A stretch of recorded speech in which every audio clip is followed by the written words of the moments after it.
The British are the reason why we have the motorcycling industry that we do today. In the 60s and 70s, however, there was massive changes that happened in the market and influenced many buyers to go buy Japanese bikes, which were cheaper, faster, and better in almost every single way. Nowadays, people are scared of British bikes, but the question I want to answer today are British bikes really that bad? More primarily in today's video, looking at old British bikes, which a lot of people have negative connotations towards, and not all of that is true. So in today's video, I want to go a little more in depth on what actually owning these bikes looks like, what issues that they actually have, and whether or not you should go out and buy one. The big thing is we no longer live in the 70s and 80s when these British bikes were primarily used for daily transportation. Motorcycling industry has changed a lot, so we need to look at it from a modern day perspective on what it's actually like to own these pieces of history. I own multiple British bikes at this moment in time, bikes from the 70s, 60s, and even the 50s. It's very important to look at these bikes from a modern day perspective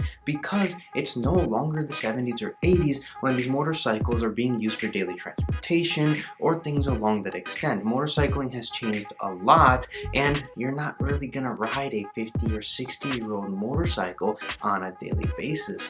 Even though I think you could, but we'll touch on that in a second. When you compare British bikes to Japanese bikes of the 70s and 80s, British bikes are very primitive, and some of the things that they did might make them seem like foreign technology. Whether it's a British bike or a Japanese bike, if you bought a basket case when buying a bike, you're most likely not going to have a good experience with the motorcycle. And that's a huge point that I want to make in this video. You buy a bad bike, you're most likely going to be left with a bad experience. British bikes are getting hard to find as they age, things go wrong, people beat on them, and British bikes from a production standpoint, when we compare them to Japanese bikes are built in the hundreds of thousands when it comes to certain Honda models. The British bikes aren't produced in the mass quantities that those bikes are and have been produced in.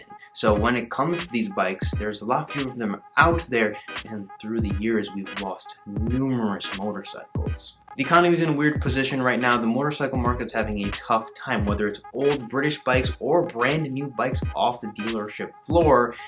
Everyone's kind of seeing a very big decline in sales and prices. In the last video I talked about British motorcycles, I talked about how big of a fall the market had within the last few years, and there was a numerous amount of issues. Check that video out after this one if you haven't already. I go into so much more detail about the multiple factors at play. But the big thing that I saw a lot of the older guys in my comment section saying is the fact that younger people don't want to buy these bikes, and the fact that there's no reason to buy these bikes because they're bad bikes. Now, is that true? Let's get into it. When looking at British bikes, we have to see why they failed in the first place. And yes, the Japanese had a huge influence on the reason why all of these British companies basically ceased to exist for decades. Now we are seeing them come back, but almost every single one, if not every single manufacturer, filed bankruptcy when it came to making motorcycles. The Japanese might have been a massive influence when it came to it, but they were more the final nail in the coffin. With recession, fuel crisis, and a whole host of other reasons affecting the market, the British bikes were already in a tough place. In the later years of BSA, Triumph, Norton, Ariel, they made a lot of bad bikes, and I think that is a big reason why they get the bad reputation, because they ran out of money, people weren't buying their bikes, they were trying to innovate, they innovated in the wrong way, and it ended up costing them the company.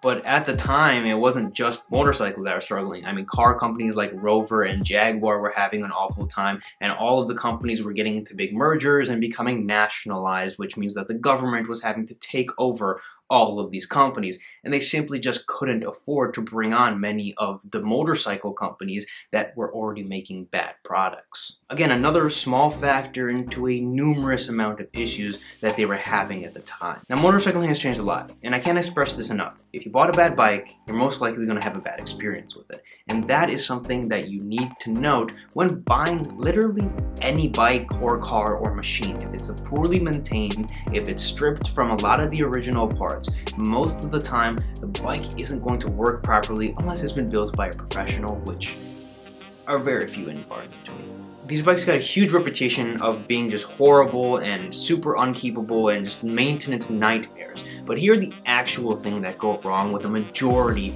of the vintage British bikes. The first thing is the electrical system. The electrical systems tend to be a little bit finicky. They tend to have issues, especially in the later years when a lot of the companies were trying to figure out a way to keep up with the Japanese. They started adding things and making them more complex. As those things started to arise, more issues started to arise. And keep in mind, I'm repeatedly saying the later models had more issues. But from a modern day perspective, when you look at these bikes, there's like 5 to 10 wires that are holding them together. You look at a modern day machine and then you look at an old British machine, it's a very primitive design when it comes to the motor and literally everything about it. You should be able to figure out almost anything by yourself. But from a modern day perspective, when you look at these bikes, there's like 5 to 10 wires that are holding them together. You look at a modern day machine and then you look at an old British machine, it's a very primitive design when it comes to the motor and literally everything about it. You should be able to figure out almost anything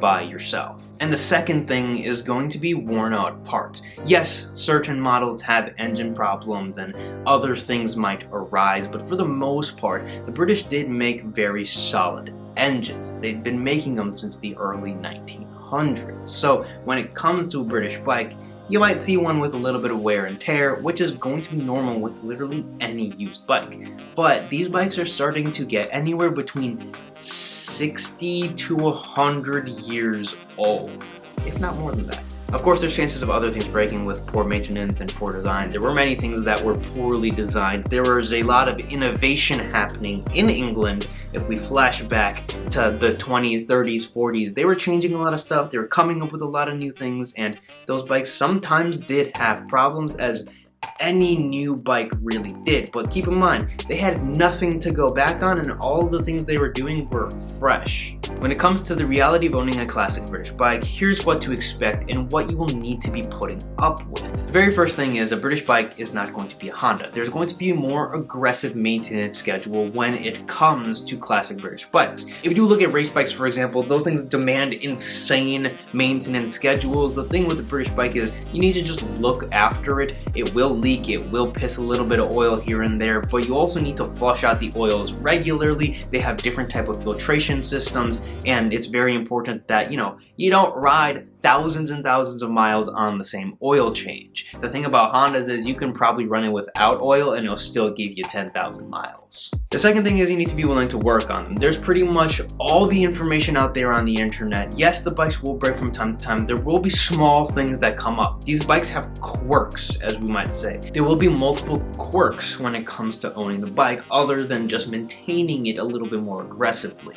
You might have to change things that you never thought about changing. You might have to look into and learn and experience and really know the bike from top to bottom. And keep in mind, they're really simple when it comes to it, so all of the things knowing your machine is something I think a motorcyclist should be doing anyways, but this is something you definitely have to do when it comes to a British machine if you want a positive experience while owning it. Do the proper research, spend some proper time learning on how to wrench on the bike, and don't just start randomly taking things apart, putting it together, and hoping for the best. That's how these bikes get ruined.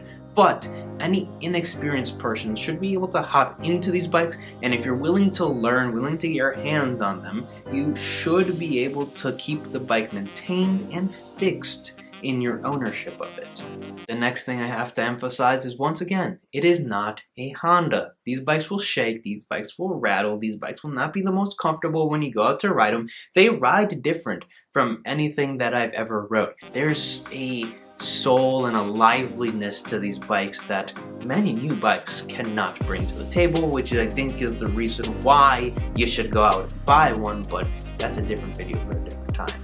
Now, with those things being said, they might not seem all too bad, a little bit of maintenance here and there, keeping it on the road. You're not going to be riding it tens of thousands of miles per year or even thousands of miles per year on these bikes. Well, here's a few reasons why I think that these bikes got the bad rep. Number one is the later years that were built. They started to do two-stroke, small displacement, scooters, and a whole bunch of random things that the consumers really didn't want or need at the time, just to try to keep up to some type of demand, and they just couldn't succeed. And a lot of those later bikes were almost forced to innovate a little too quickly. They threw disc brakes on the bikes, they threw starters on the bikes, and they never really updated the motors or anything like that, and they just added complication after complication without actually reverse engineering and trying to fix some of the other issues they already had. With those things, they started to have more and more electrical issues, they had frame cracking issues, they had oil feeding issues, and nowadays, a lot of those things can be fixed pretty simply, but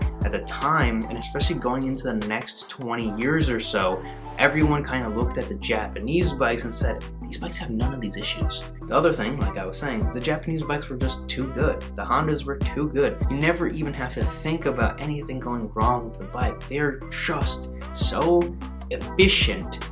It ruined the British bikes. People used to ride more, people used to use them on their day-to-day, and at the time, especially in England, like I was saying, recession, fuel crisis, people didn't want to spend tons of money owning and maintaining this British bike, when this Japanese bike will probably run for 100,000 miles without changing the oil on it, so the perspective of owning a Honda became a lot bigger. And on top of everything, there was a couple of people saying that you can't get parts for these bikes, you can't find information about these bikes, but now with the internet, now with modern day, and now with people actually trying to revive and restore these bikes, there are so many parts and so much information available pretty much everywhere. You could restore one of these bikes and fix one of these bikes and rebuild one of these motors with little to no experience. And I think the reason they lost some of their reputation was because at one point the parts were unavailable. A lot of people bought out all of the new old stock. A lot of the parts guys kind of were hoarding stuff for a little bit, and it was hard to get stuff unless you really went out to look for it because the internet did not exist. The information was limited to the service manuals you could get or your buddy who knew a little bit more about what he was doing, because no one really wanted to take their bikes and get expensive repairs done to them. And that's also the reason why many bikes were left in disrepair, which is the reason why a lot of people had bad experiences. I love these bikes, and the more time I spend around them, the more I realize how truly special they are. They're part of history, they have their own unique soul to them, and I never think these bikes will be worthless. I own a few of these bikes, I can't wait to ride, experience more of them, and ride my bikes even more and more. And just to put my money where my mouth is, I'm going to take my 1953 BSA Golden Flash, I'm going to properly go through the bike one time because it's been sitting for a few years, and I'm going to attempt to daily ride it for a few weeks and see what really comes up. With all of those things being said, if you did enjoy this video, please go down, leave a like, subscribe to the channel because it greatly helps me out. And as always, I will see you guys in the next video. Make sure to click here if you want to see more information on the British market.